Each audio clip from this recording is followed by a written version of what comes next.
Assalamualaikum warahmatullahi wabarakatuh. Bismillahirrahmanirrahim. Hari ini kita belajar lagi kitab Mabahati Fikih, melanjutkan pelajaran yang kemarin. Sebelum kita belajar, mari kita baca Al-Fatihah. Semoga apa yang kita pelajari bisa membawa manfaat barokah bagi kita semua. Al-Fatihah.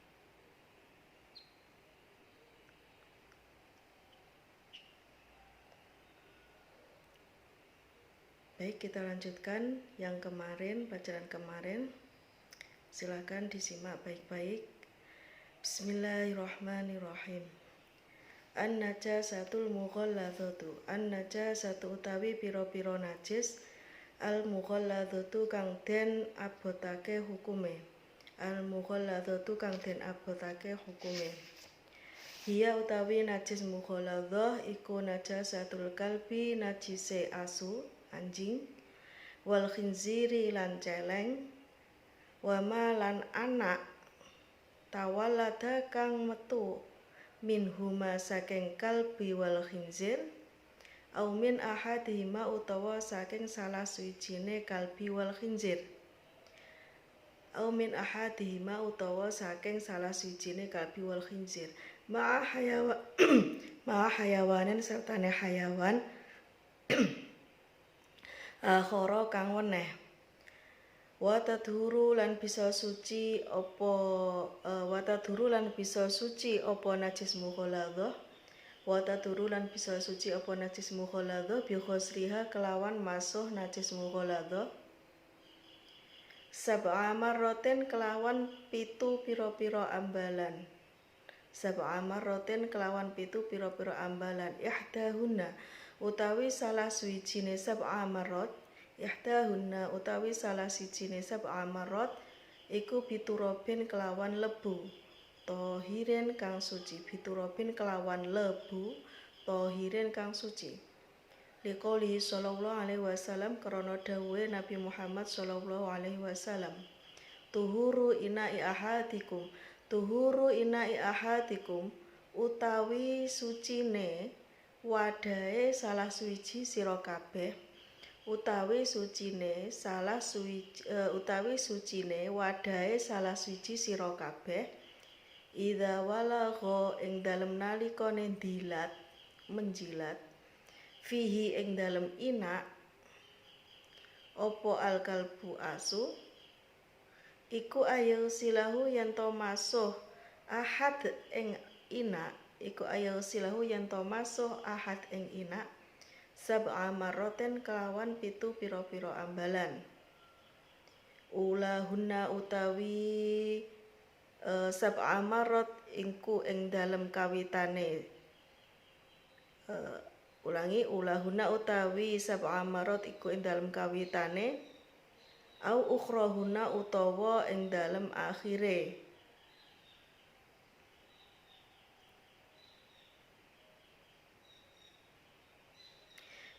Iku biturobin kelawan lebu, au ukhrahuna utawa ing akhire iku biturobin kelawan lebu. An-najasatul mukhaffafatu, an-najasatu utawi najis al-mukhaffafatu kang den entengake, utawi najis al-mukhaffafatu kang den entengake.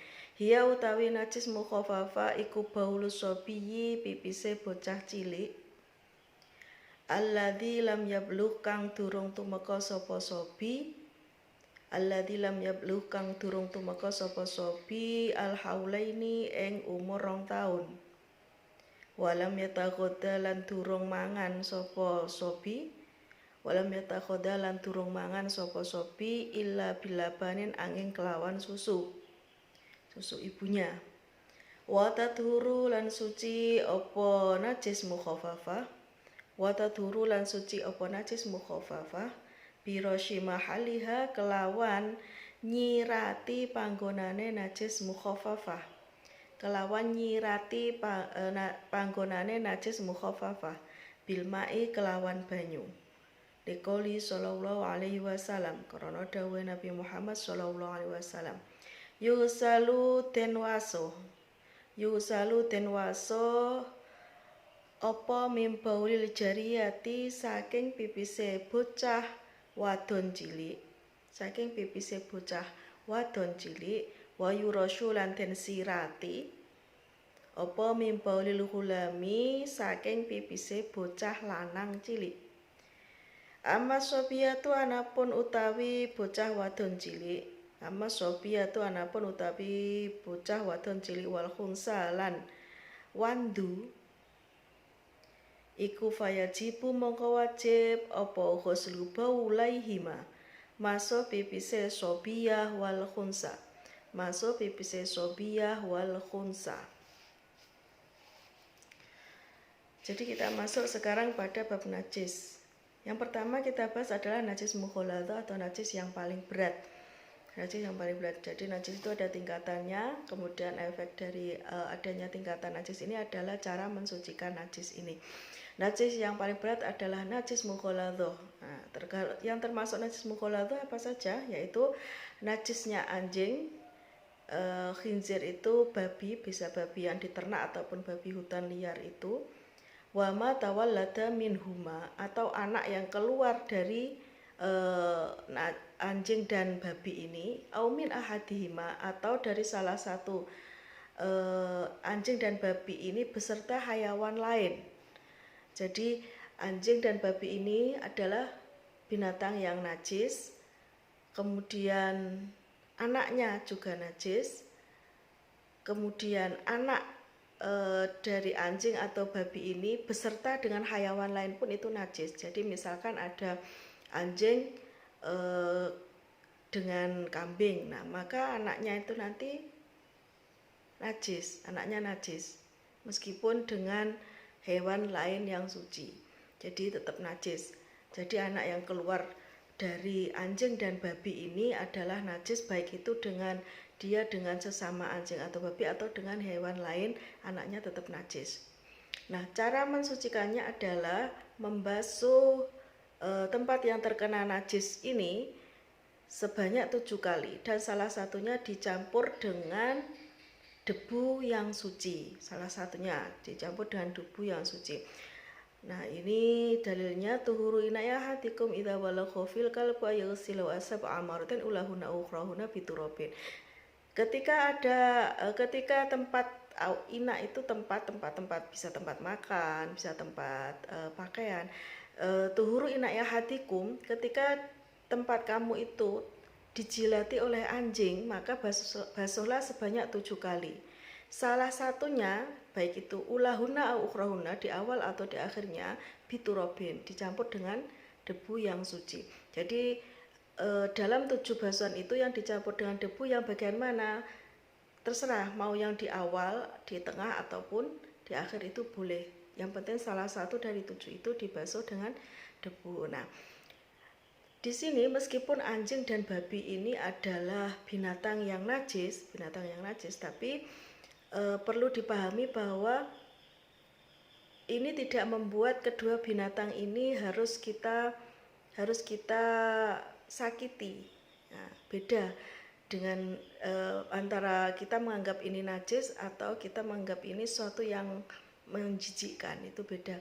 Jadi ketika ada anjing atau babi itu tidak perlu kita menyakiti meskipun kedua binatang ini adalah binatang yang najis. Jadi kalau ada anjing ya sudah biasa saja bersikap seperti kalau kita ada kucing. Nah, kucing itu kan tidak najis seperti anjing, tapi maka kita bersikap baik. Nah, bukan berarti ketika anjing itu najis kita bisa bersikap buruk pada anjing atau babi ini. Itu tidak dibenarkan. Karena kalaupun kita tersenggol atau terkena anjing, kita kan cukup membersihkan saja atau mencucikan saja. Jadi ini bukan binatang yang harus dihindari, bukan binatang yang harus ketika mendekat kita langsung bagaimana mengusirnya, kemudian tidak menolong ketika kedua binatang ini sedang dalam kesulitan. Misalkan ada anjing kelaparan atau kehausan, ya kita harus tetap memberi pertolongan, bukan karena binatang ini najis kita kemudian tidak mau menolong. Tidak boleh seperti itu, karena binatang ini hanya najis sama dengan najis lain yang bisa suci dengan disucikan, sama dengan najis lain. Jadi tidak perlu dihindari secara berlebihan. Baik, kita lanjutkan. ke pembahasan berikutnya, yaitu najis mukhafafah, najis yang ringan. Jadi kalau tadi najis mukhallathah yang paling berat, ini mukhafafah, najis yang paling ringan. Nah, yang termasuk najis mukhafafah itu apa? Ya baul sobi alladzi lam yablugh haulaini wa lam yatakhadha illa bilabanin.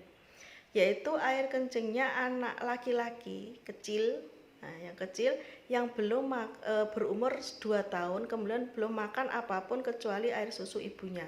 Jadi ketiga syarat ini harus terpenuhi, yaitu dia masih kecil, belum berumur 2 tahun, dan belum makan apapun selain ASI. Jadi dia masih mengkonsumsi ASI saja. Nah, kalau ada salah satu syarat ini yang tidak terpenuhi, maka najisnya atau air kencingnya bukan lagi termasuk najis mukhafafah. Nah, jadi harus diperhatikan betul, najis mukhafafah itu air kencingnya anak laki-laki kecil yang belum berumur 2 tahun dan belum makan apapun kecuali ASI. Jadi kalau ada anak kecil belum berumur 2 tahun tapi dia sudah makan selain ASI, maka air kencingnya bukan lagi termasuk najis mukhafafah. Atau dia masih makan ASI saja tapi umurnya sudah lebih dari 2 tahun. Nah, ini juga tidak termasuk najis mukhafafah air kencingnya. Gitu ya. Cara mensucikan najis mukhafafah adalah biroshi mahaliha bil ma'i. Cukup memercikkan air ke tempatnya najis. Ingat tadi syaratnya adalah air kencingnya anak laki-laki yang belum berumur 2 tahun dan belum makan apapun kecuali ASI. Nah, ini air kencingnya kalau mensucikan bagaimana? Cukup diperciki dengan air. Jadi tidak harus dibasuh, tapi cukup diperciki. Tapi tentu harus memenuhi syarat-syarat yang tadi. Nah, ini dalilnya yusal min baulil jariyati wa yurasyu min baulil ghulam. Untuk air kencingnya anak perempuan itu dibasuh. Tapi untuk air kencingnya anak laki-laki itu cukup diperciki. Nah, ini perbedaan antara najisnya atau air kencingnya anak perempuan dan anak laki-laki. Kalau anak perempuan itu mutlak dari lahir dia sudah najis mutawasitoh, bukan najis mukhafafah. Tapi kalau anak laki-laki tadi ada syaratnya, yaitu belum berumur 2 tahun dan belum makan apapun selain ASI. Kalau anak perempuan secara otomatis dia sudah najisnya mutawasitoh, bukan mukhafafah, meskipun belum berumur 2 tahun dan masih mengkonsumsi ASI saja, dia tetap najisnya tidak tergolong najis mukhafafah. Jadi kalau najis mutawasitoh nanti kita ada pembahasan berikutnya bagaimana cara mensucikan najis mutawasitoh. Amma sobiyatu wal khunsa fayajibu ghuslu baulahima. Nah, amma sobiyatu sedangkan untuk air kencingnya anak perempuan wal khunsa ini dia tidak jelas kelaminnya, dia tidak jelas gendernya itu laki-laki atau perempuan. Jadi bukan dari perilakunya tapi secara fisik itu tidak menunjukkan kelaminnya, itu tidak menunjukkan dia laki-laki atau perempuan. Nah, ini baru kategori dari khunsa. Nah, khunsa ini dimasukkan hukumnya sama dengan anak perempuan. Jadi air kencingnya sobiyah dan khunsa ini dibasuh, wajib dibasuh. Nah, nanti ini masuk ke kategori najis mutawasitoh yang akan kita bahas setelah najis mukhafafah ini. Baik, untuk kedua najis ini saya kira cukup sampai di sini pembahasannya. Silahkan jika ada pertanyaan nanti kita bahas di grup. Silahkan diajukan pertanyaannya, dan saya ingatkan lagi, dan terus akan saya ingatkan bahwa di sini kita tidak hanya mempelajari tentang kualitas ibadah, tidak hanya meningkatkan kualitas ibadah, tapi kita juga belajar bagaimana kita berlaku jujur, tanggung jawab, dan disiplin. Dan itu akan membawa efek yang sangat bagus ketika benar-benar diterapkan, benar-benar kita mulai dari hal-hal kecil, sehingga nanti kita harapannya pada hal yang besar pun kita juga disiplin, tanggung jawab, dan jujur. Jadi silahkan absen setelah selesai melihat video ini tanpa di skip. Lebih baik lagi kalau melihat video ini sambil memaknai, tidak perlu terburu-buru untuk absennya. setelah dimaknai baru absen itu lebih bagus lagi, karena harapan saya tidak hanya melihat video ini tapi juga memaknai agar ada proses belajar yang lebih bagus. Kalau hanya mendengarkan saja nanti prosesnya kurang berkualitas, karena tujuannya di sini bukan hanya sampean mendengarkan penjelasan ini tapi ada proses belajar.